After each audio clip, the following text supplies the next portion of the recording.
Okay, so in case this just so happens to not fix this truck, I'm 95% sure it will.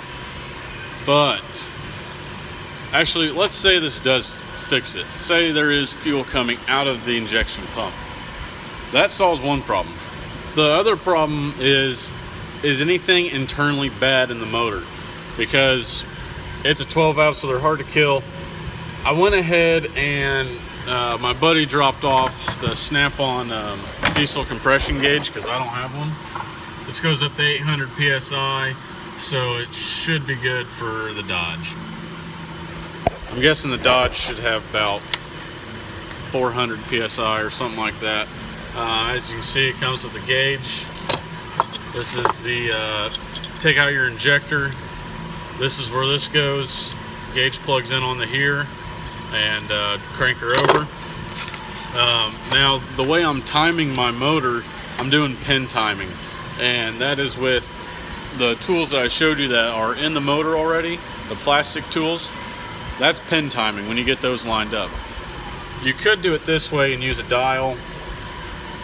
You got to be a little bit more precise. It's good to use a dial. You have to use a dial whenever you're trying to advance the timing or whatever. Not sure what that is, like another compression tester. And we do have the pump gear puller here. 2 bolts and pretty much a plate of steel. You could probably make one of these at your house or whatever. And we also got the delivery valve socket with a lot of splines on it on the inside. This is a Blue Point socket. If you want the part number, it's SP503. That's for taking out your delivery valves.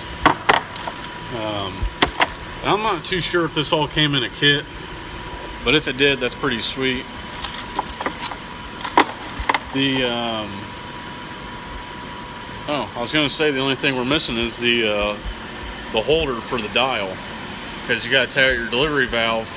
You put your dial indicator in this, and you screw this in your delivery valve, and that keeps the dial from moving or anything giving you a false reading. It looks like we have everything if we'd want to advance the timing, but I'm not, just because well, I got a couple people wanting to come buy it, and the pump's stock, and I'm not going to be doing any modifications to the pump because that'll void the warranty, and I want to see if it'll run first before I did do any modifications. So fuck it. So that's what I'm doing. This is still charging. Going to go ahead and take it off and put this thing in top dead center for the 6th time.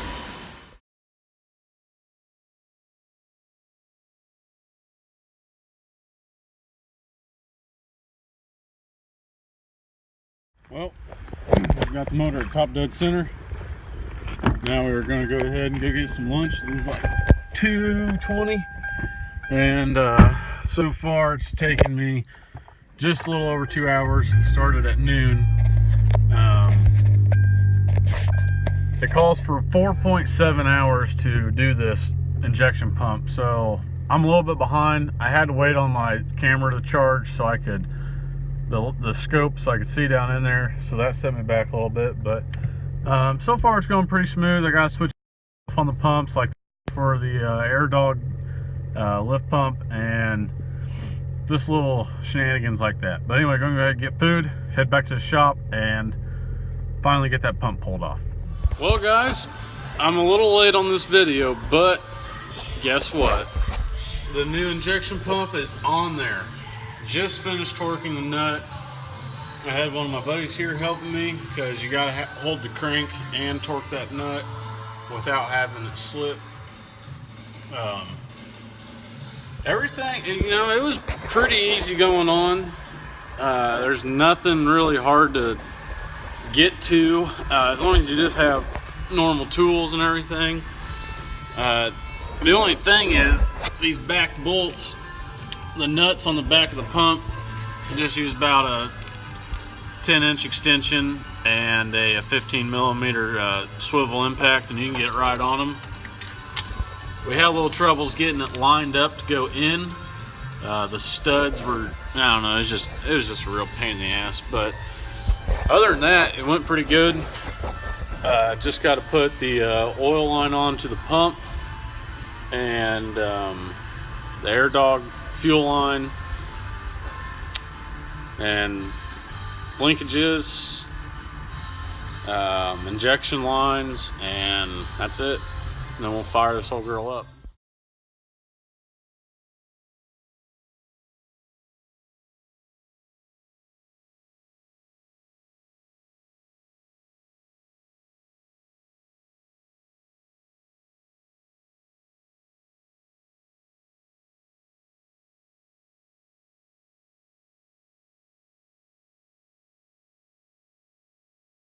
Well guys, got the injection pump on, everything is put on, just got to bleed out the injection lines, and this thing will be good to fire, hopefully. And I got to put oil in the injection pump. I think everything's on, so my phone's only on 5%, so I got to leave it plugged in. I'm going to bleed the injection lines, and then I'll start a video of it trying to start. Went ahead and cracked the injector lines. 1, 3, and 4, getting fuel out of, haven't even looked yet, but I seen fuel spraying up, so we're gonna go ahead and tighten those. Sounds like she's gonna run.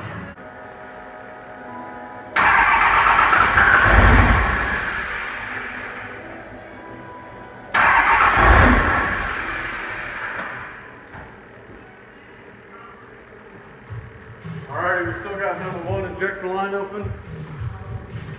And it looks like it is just now getting fuel, so let's go ahead and shut it off. And I think it's going to fire up.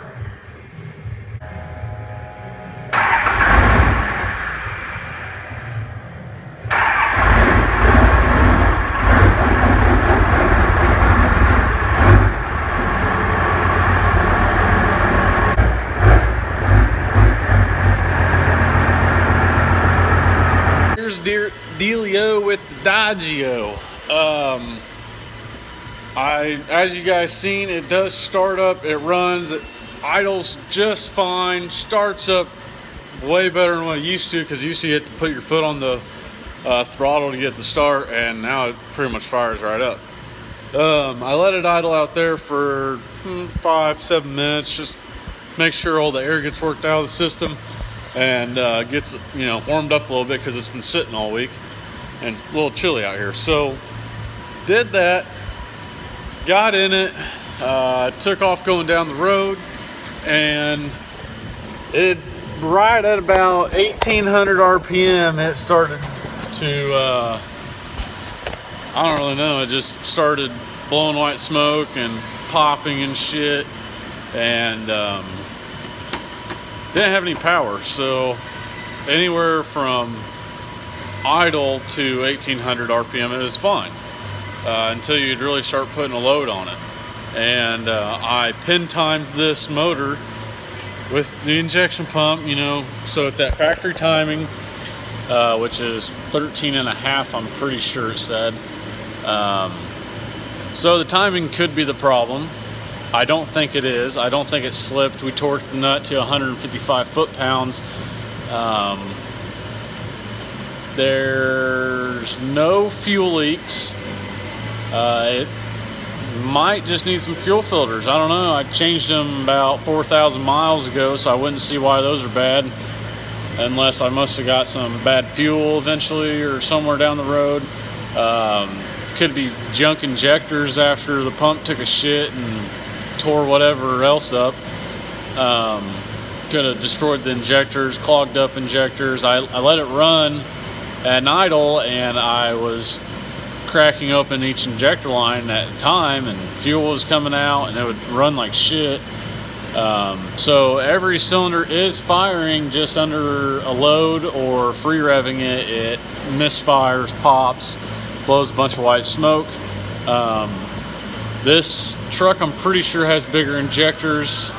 This pump is all stock, nothing done to it. The last pump had 4K governor springs, a different fuel plate moved forward. I don't know if the bigger injectors might be causing problems with the stock pump. Like, the fuel plate might need moved forward and all that, because this thing ran like a raped ape with that old pump, and now it, nope.